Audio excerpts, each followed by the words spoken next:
ሰላም ሰላም ቤተሰብ እንዴት ናችሁ? ደህና ናችሁ ወይ? ዛሬ ይዤላችሁ የመጣሁት እንግዲህ በዱባይ እንጀራ ጎመን ገዝተናል። እንደምታዩት እንጀራና ጎመን ገዝተናል። ጎመኑ ይኸውላችሁ 20 ግራም ነው የገዛነው። ቢጫ ነው በቃ ውስጡ ማለት ነው። ከፍሪጅ ያቆዩት ይሆን አላውቅም። በቃ ቢጫ ነው የምታዩት እንደዚህ እና ብቻ ይሁን ብለን ገዝተን ጎመን አምሮን ስለነበረ በ20 ግራም የገዛነውን ጎመን ሰርተናል እላችኋለሁኝ።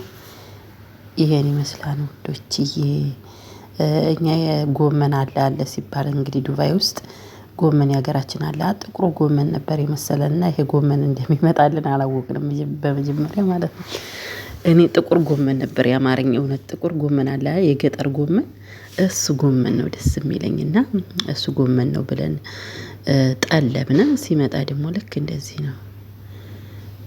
ነው የሆነው ማለት ነው ጎመኑ እና እንደዚህ ነው። አሁን ከታትፈን እንጨቱን ደግሞ ልጠነዋል ማለት ነው። ልጠን የእንጨቱን ጭረት የሆነውን ልጠነው ነው። ያው እንግዲህ ብዙውን አላስገባሁትም። እዚህ ጋር ደግሞ እየሰራነው ደግሞ በስጋ ነው የሰራነው። በስጋ አድርገን ቆንጆ አድርገን ነው የሰራነው። እንዴት እንደሚጣፍጥ ምን ብዬ ልንገራችሁ። ይሄ ድስቱ ደግሞ በጣም ቆንጆ ድስት ነው ማለት ነው። ቶሎ ያበስላል።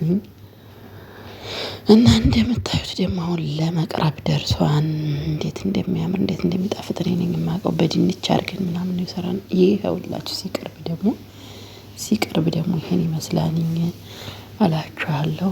እንዴት እንደሚያምር እዩት እንዴት እንደሚያምር። በዓልን ነበርና በዓልን አከበርን እላችኋለሁኝ።